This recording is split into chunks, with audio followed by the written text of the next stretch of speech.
A Pensacola jury has found Sheila A.G. guilty for helping plot the murder of a Pensacola teen at a Home Depot. Today, A.G. was convicted of principal to first-degree premeditated murder. Brooklyn Sims was shot and killed by Sheila's son, Keith A.G., at the Home Depot in August 2023. Sims was the mother of Keith's child. Text messages showed Sheila helped coordinate the murder with her son and encouraged him to kill Sims. She also drove Sims to work the day she was shot. Sheila A.G. was immediately sentenced to life in prison without the possibility of parole. Now, Keith A.G. was convicted of first-degree premeditated murder in 2023. He is also serving life in prison. It's a regular Friday morning at a Home Depot in Pensacola, Florida. Forklifts humming, registers beeping, customers pushing carts through wide aisles. Just another busy day at work. A young woman is on the floor doing her job, stocking shelves, helping customers, getting through her shift. She's only 18 years old. She's a mother. And she has no idea that today is the last day of her life. Then it happens. A tap on the shoulder. And she turns around, catches, and comes face to face with the father of her own child. Gunshots ring out, loud, fast, and terrifying. People scream and scatter. Carts crash to the floor. Customers drop and run. And in aisle 52, a young mother falls and never gets back up. But here's the part that will stop you cold. The woman who gave her a ride to work that very morning was his mother. And she knew exactly what was coming. So what drove a mother to hand-deliver the woman her grandchild called Mommy? Straight to her killer. But before we get into the full story, drop a comment right now and tell us what state or country you're watching from. Have you ever heard of a case this close to home? Let us know below. To understand this story, you first need to know who Brooklyn Sims was, not just as a victim, but as a person. Brooklyn was born around 2005 in Citronelle, Alabama. If you've never heard of Citronelle, and that tells you everything you need to know. It's a small, quiet town in Mobile County, the kind of place where everybody knows everybody, and life moves at a slow, steady pace. Brooklyn grew up there, and by all accounts, she was exactly the kind of young woman her community was proud of. She wasn't out in the streets. She wasn't causing trouble. She stayed home, helped her mother, and kept to herself. Simple, grounded, real. But Brooklyn's life changed when she became a mother at a very young age. Her daughter, Casey, was just 2 years old at the time of Brooklyn's death. And by every account, Brooklyn loved that little girl with everything she had. Her own mother, Cornelia Sims, described her as the best little mom I've ever seen. That wasn't just a grieving mother talking. Even Sheila A.G., the woman who would later be convicted for her role in Brooklyn's murder, each said the exact same thing on the witness stand. She was being a mom, Sheila testified. She was a good girl. She didn't bother nobody. To support herself and Casey, Brooklyn was working as a contract employee at the Home Depot in Pensacola, Florida, commuting across state lines from Alabama just to make ends meet. She was 18 years old, crossing state lines every day, raising a toddler, and doing it all without complaint. Casey's father was a young man named Keith A.G., and their relationship was brief and already over. But Keith wasn't easy to move on from. He had a temper. He sent threatening messages. He said things that would make most people's blood run cold. But Brooklyn had heard it all before. She thought she knew how this story went. She was wrong. Now let's talk about the A.G.'s. Keith and his mother, Sheila.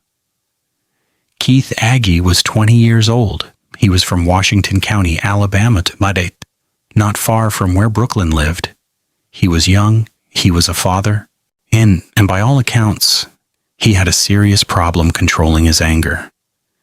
He and Brooklyn had a brief relationship that produced a beautiful little girl, Casey. But once that relationship ended, Keith struggled to let go. He sent threatening messages. He said things no person should ever say to another. But as we already know, Brooklyn had grown used to it. She'd heard his threats so many times that they stopped feeling real.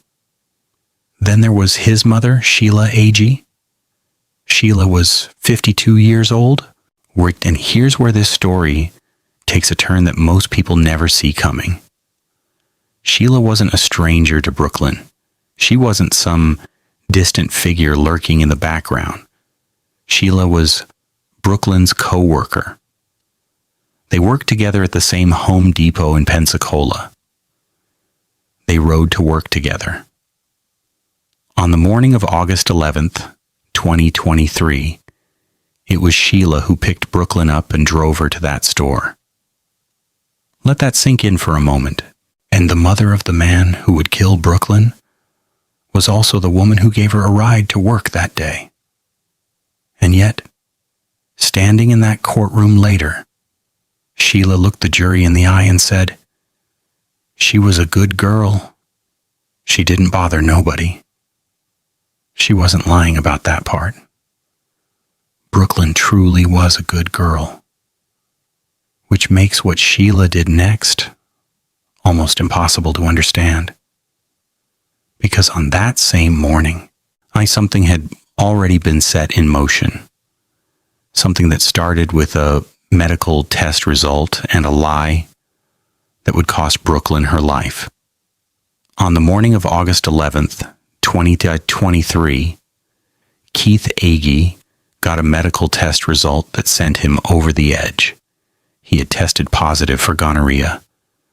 And without a single conversation, without one shred of proof, he pointed the finger straight at Brooklyn Sims, the mother of his child.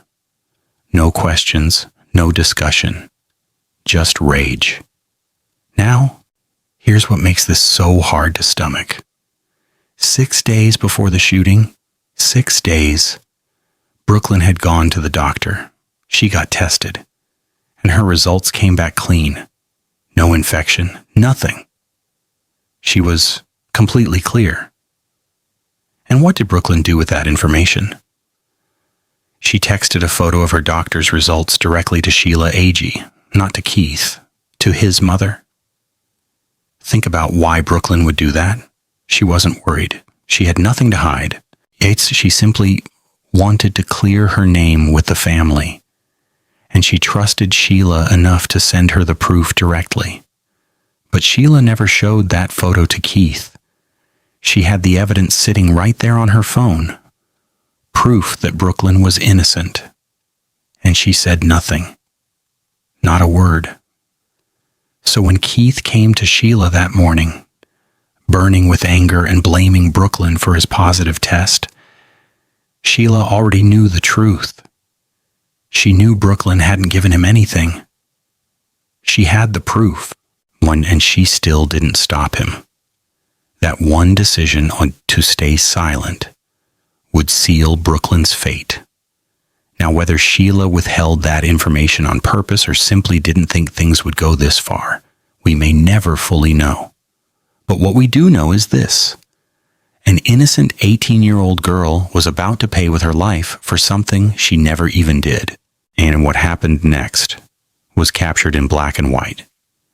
Text messages recovered directly from both their phones by the Escambia County Sheriff's Office. These weren't rumors. These weren't assumptions.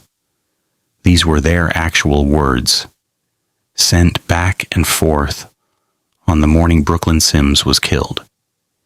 It started with Keith reaching out to his mother. He told her flat out, he was going to kill Brooklyn. Most mothers, upon hearing those words from their child, would do one thing: stop it. Call someone. Warn the girl. Do something. Sheila did the opposite. Her response? If you don't come kill her, you a MF bitch. She didn't try to calm him down. She taunted him. She challenged his manhood. She pushed him forward. At first, Keith's plan was to wait. He would let Sheila and Brooklyn finish their shift and then handle things when they got home from work. But Sheila had a problem with that. Their young daughter, Casey, would be there. So she changed the plan. She texted Keith, "If you're getting off work now, I'll give you the address here, and you can ride over here and do it so you don't have to do it in front of your daughter." She then sent him a map of the Home Depot where she and Brooklyn were both working. She was directing her own son to the exact location of the woman he planned to kill, and then she made sure she wouldn't get caught in the crossfire. When she texted him, "Don't shoot at my MF car, I don't want to die. And wait till I put her out." She also told Keith one more thing. Do not tell his grandmother. Because his grandmother, the woman he lived with, would have talked him out of it. Sheila knew that, and she made sure that voice of reason never got the chance to speak.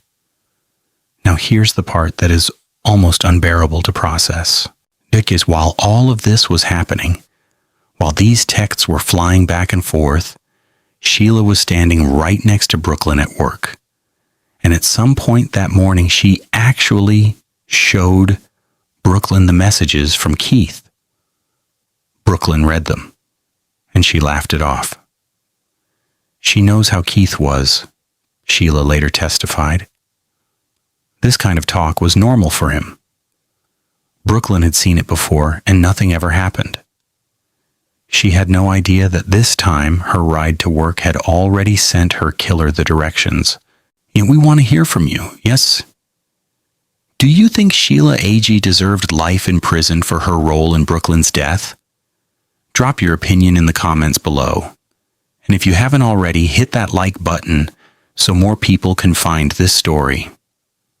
Keith Agee made the drive from Alabama to Pensacola, Florida with a gun and a plan. He walked through the doors of that Home Depot like any other customer. Nobody stopped him. Nobody questioned him. To everyone around him, he was just another person walking into a store. But the cameras caught something important. In the moments before the shooting, Sheila was spotted near Brooklyn. Calm, casual, even appearing happy. She was handing over her phone, going about her day like nothing was wrong. Like she hadn't spent the entire morning texting her son directions to get there. Keith found Brooklyn in aisle 52. He walked up behind her and tapped her on the shoulder. She turned around, and he opened fire when the shots were fast and close range. Brooklyn had no time to run, no time to react, no time to do anything. A co-worker named Tiana Thomas was working nearby on the lighting aisle when it happened. She heard the shots and looked over. She had initially mistaken Keith for just another customer walking through the store. In an instant, everything changed. People screamed. Carts were abandoned mid-aisle. Customers dropped to the floor or ran for the exits. And 2 other people in the store were also wounded in the shooting. An active shooter alert went out and deputies rushed to the scene. When they arrived, they found chaos. People hiding behind shelves, others running through the parking lot. And in aisle 52, Brooklyn Sims, face down on the floor. She was gone. Keith fled the store after the shooting, but he didn't get far. Later that same day, he turned himself into law enforcement. Brooklyn never made it home to Casey. With Keith in custody, but investigators got to work. And what they found painted a picture far darker than a single act of rage. The autopsy was performed by Chief Medical Examiner Dr. Deanna Oleski. Her findings were devastating. Brooklyn had sustained at least 29 related injuries: entrance wounds, exit wounds, re-entrance wounds, and grazes across her body. She was shot in the back, the chest, the upper arm, and the right side of her body. The evidence pointed to close-range firing. Brooklyn never had a chance, but the physical evidence was only part of the story. Investigators pulled both Keith's and Sheila's phones. Many of the messages had been deleted, but deleted doesn't mean gone. Digital forensics recovered those texts, and what they revealed was a murder planned step by step, in real time by a mother and her son. Meanwhile, something deeply troubling was unfolding back in Citronelle, Alabama. That same evening, the very night Brooklyn was killed, Sheila Agee showed up at a balloon release held in Brooklyn's honor. She stood among the mourners. She grieved publicly. She acted as though she had lost someone too. 3 days later, she was arrested in Washington County, Alabama. And then came the final blow, the piece of evidence that changed everything. After Keith's trial, prosecutors submitted Brooklyn's doctor's text to Sheila, sent 6 days before the murder. It confirmed Brooklyn was completely clean. The entire motive had been built on a lie. The road to justice in this case was not a straight one, but in the end, it got there. Keith Agee went to trial first. In December 2023, he was convicted of first-degree premeditated murder. He took the stand himself and admitted everything: the positive gonorrhea test, the rage, the drive to Pensacola. He confessed to it all. The jury didn't take long. Keith Agee was sentenced to life in prison without the possibility of parole. He was 20 years old. Then came Sheila. Her first trial began in November 2024. It looked like justice was finally within reach, but the case hit a wall. The trial was declared a mistrial due to juror issues. For Brooklyn's family, it was a painful setback. They had already buried their daughter. Now they had to wait even longer for answers. But the second trial came, and this time there was no escaping the truth. In August 2025, after just 2 hours and 45 minutes of deliberation, the jury came back with a verdict: guilty, principal to first-degree premeditated murder. The sentence was mandatory: life in prison without the possibility of parole. Sheila's attorney declined to comment after the conviction. Inside that courtroom, Brooklyn's mother, Cornelia Sims, stood up and addressed Sheila directly, calling her a former friend. Not just a killer's mother, a former friend, or someone she had trusted. The betrayal in those 2 words said everything. But amid all the pain, there was one small piece of light. Casey, Brooklyn's little girl, was now 4 years old, and those who knew her said she was thriving and doing well. Brooklyn would have been so proud. Brooklyn's story is heartbreaking, but if her death is going to mean anything, we have to talk honestly about what could have been done differently. First, parents set the tone. When Sheila Agee didn't just fail to stop her son, she pushed him forward. She mocked him. She told him he was less of a man if he didn't follow through. When a parent pours fuel on their child's anger instead of cooling it down, the results can be deadly. Parents have the power to de-escalate, and when they choose not to, there are real consequences. Second, unverified information can cost lives. Keith never confirmed his suspicion. He got a test result, assumed Brooklyn was responsible, and acted on pure emotion. One honest conversation, one moment of pause, could have changed everything. Always verify before you act, especially when the stakes are this high. Third, workplaces need better safety awareness. Brooklyn's killer walked straight through those doors without anyone stopping him. Businesses need clear plans for situations involving domestic disputes, ways to protect employees who may be in danger from people in their personal lives. Fourth, take every threat seriously. Brooklyn had heard Keith's threats so many times that they stopped feeling real. That normalization cost her life. If someone repeatedly threatens you, even if they've never followed through, please tell someone, report it, document it. And finally, one person really can make a difference. Sheila told Keith not to tell his grandmother because she would have stopped him. One person. That's all it would have taken. I'd never underestimate your ability to intervene. At the end of all of this, like the texts, the trials, the verdicts, let's come back to who this was really about.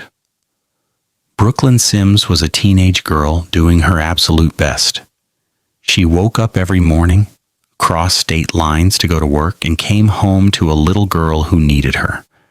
She wasn't perfect. Well, nobody is. But she was trying.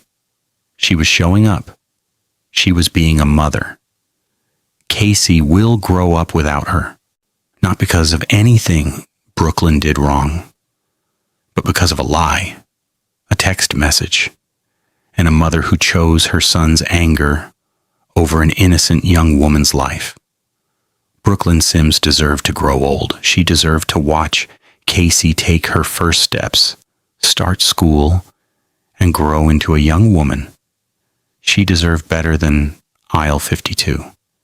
She deserved better. If this story moved you, please share it, because Brooklyn's story deserves to be heard. Subscribe so you never miss a case. Check and leave a comment below. What do you think should happen to parents who encourage their children to commit violence? Let's talk about it.